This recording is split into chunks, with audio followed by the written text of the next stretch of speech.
আমরা আওয়ামী লীগের একটা মন্ত্র ছিল বঙ্গবন্ধু এবং আমাদের দেশ বাঙালি জাতীয়তাবাদ।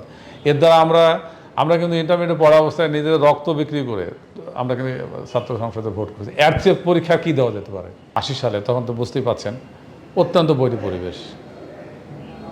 কেবল আপনার ওবায়দুল কাদের ভাইয়ের নেতৃত্বে ছাত্রলীগ সংগঠিত হচ্ছে, আওয়ামী লীগ জোহরা তাজউদ্দিনের নেতৃত্বে সংগঠিত হচ্ছে। আমরা ছাত্র যারা, অর্থাৎ তখন আসলে ছাত্রলীগে নতুন করে যোগ দেওয়ার মতো তো কারো অবস্থা ছিল না।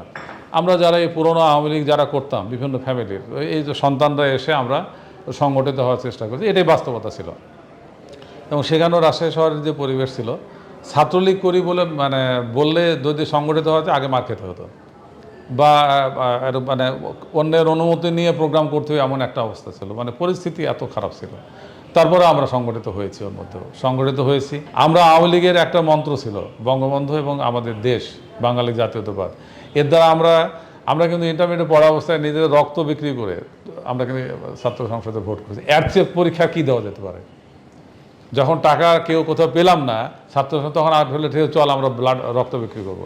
তখন আজকে কিন্তু ব্লাড দেওয়াটা খুব ইজি হয়ে গেছে, সন্ধানের কেবল শুরু করেছে। তো সে সময় কিন্তু আমরা ওই সময় সিদ্ধান্ত নিয়েছি যারা আমরা 100 টাকা বা 200 টাকা করে দেবো, যারা দিতে পারবো না তারা আমরা ব্লাড দেবো। তো এইভাবে আমরা কিন্তু সংগঠনকে ভালোবেসে, বঙ্গবন্ধুকে ভালোবেসে, বঙ্গবন্ধুর আদর্শকে ভালোবেসে আমরা এগিয়ে গেছি। আমরা যারা আদর্শের সৈনিক তারা আমরা পথে প্রান্তরে ঘুরে বেড়াচ্ছি আছি। হয়তো কারো মান আছে, অভিমান আছে, কেউ হয়তো জায়গা পাচ্ছে, কেউ পাচ্ছে না।